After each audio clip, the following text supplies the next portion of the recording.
Joined now by members of the DBU Patriots basketball program. In the center of our podium, we have the head coach, Blake Flickner.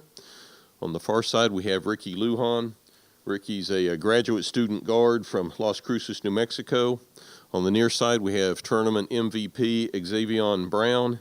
Xavion is a junior guard from Sacramento, California. And, Coach, the plot looked eerily similar to what Lubbock Christian went through last night, except when it got down to time to get it done, your guys did.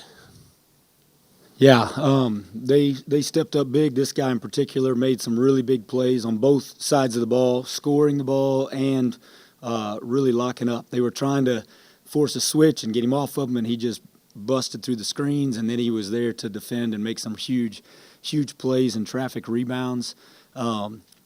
They were the better team for a good stretch of the second half. They were punching us in the mouth, but we didn't fold and found a way and were able to really respond. And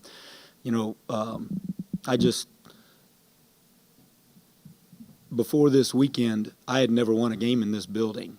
I know what it's like to come here and have to play a lot of really good teams, and Lubbock's a really, really good team, really well coached. Ethan Duncan is incredible, playing on a hurt, swollen ankle, and was 2 overtime games in 3 days and was an absolute monster. Sean Murphy was kicking our tail on the glass. They're a very, very good team, and I'm just really proud of our guys and the resiliency they showed. But I'm also proud of the way that we did it, and I don't mean this as a slight in any way. Coach Duncan and Coach Imes are some of my great friends. We had breakfast together this morning at the hotel. They love Jesus and are wonderful people. But just speaking of our program, I'm proud not just of the blessing that we had this weekend, but the way that we've done it. We've said from the beginning that we want DBU basketball to pursue excellence, but to do it in 2 distinct ways.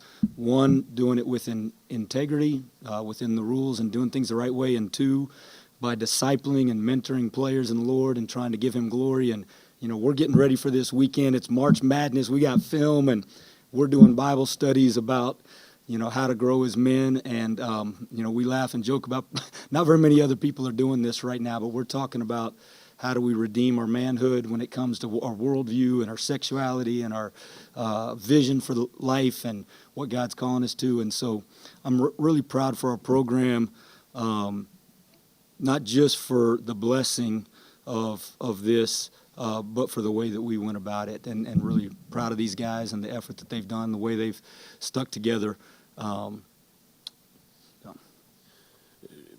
Right around the 1-minute mark remaining in the game, score was, I believe, tied. You guys put up a shot and missed, and this guy in the paint goes up for the putback. And between the emotion on the floor and the sound coming out of your incredible crowd, that seemed to be the play that put you guys over the hump. Yeah, it was Suddenly the Patriots had the upper hand. It was a spark that switched the momentum for sure. They had the momentum going, and X got busted in the chops, and I kept going down to our trainer, is he ready to go back? Is he ready to go back? And couldn't get it to stop bleeding. But when he came back in with a fury, and he was not to be denied. He got every big rebound, every big play down the stretch, and that ferocious slam ignited our incredible crowd, which was amazing. So many alumni and faculty and staff and spirit squads and that was there, and to just hear the DBU chants was really fun. And that I think really was a momentum swinger in the game. Ricky, you've been in this tournament before. Now you go out with the Patriots' first ever Lone Star Conference Tournament Championship, and you don't have to keep your fingers crossed about where you're going to be next week with the region, because you get the AQ going in, and possibility of hosting depending on what the rack says. But how does it feel coming into this league? And DBU has been solid in basketball, but they've been incrementally better over the last 4 years, and now you get to cut the nets. Yeah, no, it's a special moment. All the preparation and blood, sweat, and tears that went into preseason, during season. Taking each and every day by the horns and understanding what our goal is and what we wanted to get to. And it's just special. I'm really excited for the coaching staff and everything that they do for this team. Everything that they've done since I've been here. Like you said, it's been a long journey of not just basketball, how can we be great, but off the court. It's special to be a part of, and I'm really glad that this program got to experience that.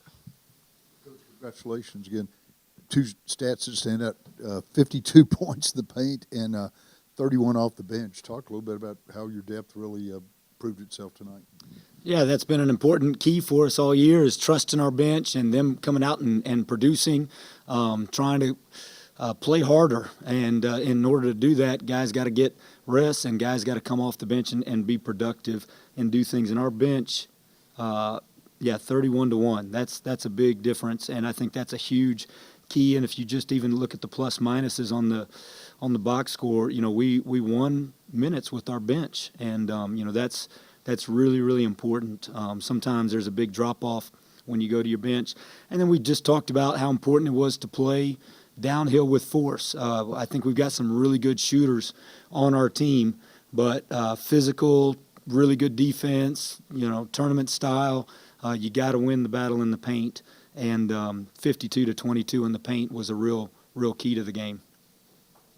About Xavier and Ricky and Cameron throughout the tournament, but the play in the final 5 minutes by Cody Stevens. Oh, man. Yeah, Cody, and I just want to congratulate him, and we've got some other guys. Because we use our bench so much, sometimes it's different guys that need to step up night to night, and that's hard. Some guys play a little more one night and a little less the next night, and that's not an easy thing. And Cody responded when the bell was rung and he needed to make a play. He made a big shot. He made a big steal, got a big rebound in the last few minutes that were crucial plays. And, I'm really proud and happy for him that he got to have those good experiences. Getting busted in the chops a little bit. Did the dunks help relieve the pain a little bit? Absolutely. You guys really crashed the boards in the last couple of minutes too, Xavier. Talk a little bit about how you just sort of kind of took over the game in the last 5 minutes after they had taken the lead. First things first, all glory to God. Yep. Without him, wouldn't be in this situation, wouldn't be able to be blessed to play the sport that we all love and play. In that situation, obviously, Sean Murphy ended the game with 8 offensive rebounds, 6 in the first half by himself. It was a game-changing moment, as you can see, in the first half to keep him in the game. So we knew coming out that we wanted to be the aggressor, and we wanted to be someone who made other people play out of their comfort zone and be able to, have them worry about so much pressure on the offensive boards that they couldn't get to their own offense and fast break and, get out and run against us. So we made sure that we made it evident that we wanted to get on the board, get extra possessions, get extra shots. And overall, it took a wear on them. Their bench is not very deep compared to ours. So we knew that we had to tire them out one way or another, and that was relentless pressure and just staying on the glass, and it prevailed. Coach Xavier talked about extra possessions. The number that stands out for me, 6 turnovers in a game of this magnitude. You force 16, that's a plus 10, and that's how many extra shots you got. Yeah, it's an important key. Lubbock is one of the top most efficient offenses in the country, and we want to be efficient, but you also want to find some margin in some other ways. And to be able to get some extra shots against them is key. And you do that by not turning them over, getting the offensive rebounds, which at halftime they were whooping us on the boards. We flipped that script down the stretch a little bit, and we're able to come out with 12 more possessions, which is huge. Ricky, quick question. When you're not shooting the threes, how did you guys compensate? Of course, Savion took it inside, but what did y'all do as far as adjusting to try to, when you're not hitting the threes? Yeah, we continue to emphasize getting into the paint. We talked about at halftime that we had more just downhill force, and so getting into the paint. But before that, kind of moving the ball, I coming into that second half, I was kind of struggling with trying to maybe overdo it and create a little too much. And so trusting our guys, and I had everybody kind of in my ear just reminded me of that. And that's something that, like, this guy stepped up big, and he had to make a couple big plays, and Cody, and it's just trusting the process and understanding what we needed, and guys stepped up. Well, congratulations on a tournament championship, the AQ. Go enjoy, and best of luck next week.